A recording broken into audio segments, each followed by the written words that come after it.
So is it the end of the world? Could be, the way things are going these days. But I thought it'd be a cool video to list 5 gear items the average hunter should have in case of the end of the world. Or maybe the electricity just goes off for an extended period of time. These would probably double. Now, I'm gonna say this gear list is in no particular order, but water is key, right? You are gonna need to filter water. Drinking clean water is definitely going to be essential. Probably more than food. You can go like 20 some days no food, but you can only go about 3 days no water. This is the Grail water filter. I've talked about it a lot on the channel. I will link these below, but for $100, this does a really good job. It's one of the better filters for backpack hunters out there, but just a good gear item. I can hike with this. I can filter water.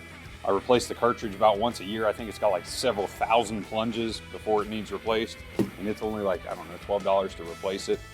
Okay, another item I'm gonna list here is a good, probably fixed blade knife.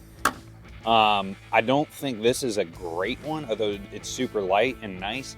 The handle is shit. If you really wanted to like work on something for a long time, this would get annoying or pain points on your hand. Don't get me wrong, this one's solid. A couple brands I would look for, Civivi makes a really good knife for the price. This is a bonus item. Just picked this up under $30, G2 handles, or G10 handles, D2 steel, but I've been carrying this little guy. This is the Ranger Mini from 704 Tactical, a YouTuber I follow. Really like this pocket knife, under $30. I'm gonna link it below. Now, obviously we gotta have a weapon of some sort, and I thought the stick bow was gonna be it. This is not a good group. I'm trying to push my limits out to about 20 yards here. So I think I'm gonna go with actually a 22 semi-auto rifle of some sort.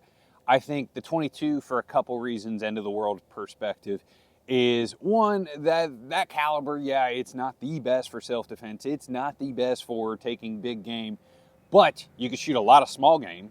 You could probably take out some bigger game with the right shot placement and maybe a couple follow-ups, but you're gonna be able to literally tote around thousands of rounds of ammo because that 22 literally packs so nice, right? You can get one of those ammo jugs and literally stuff, I don't know, several thousand rounds, and that's gonna last you a long time.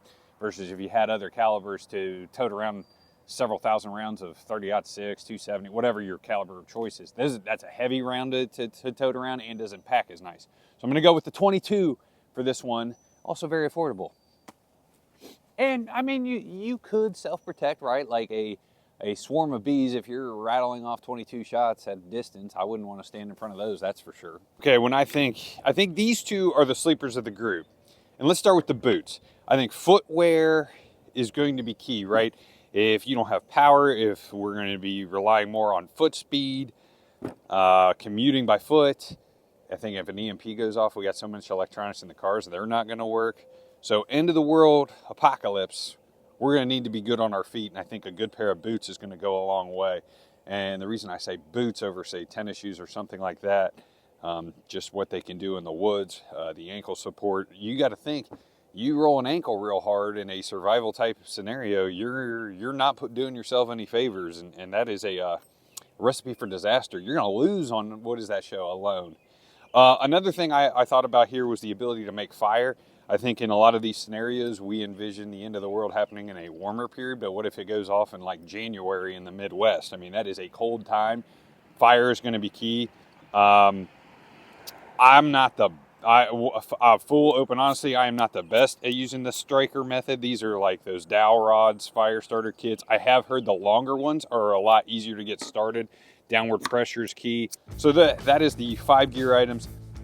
Again, guys, the 2 bonus picks I actually have from kind of looking at the internet and buying a few things recently. One, I found this like super great budget pocket knife. Love the size, love the texture of the handle, and under 30 bucks. Kind of like it. I will list that below. And I found an antler shed display that's not like $25 and up. I think everything on Amazon is between 25 and most of them are around 50.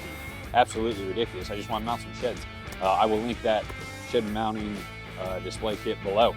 Guys, good luck in the woods.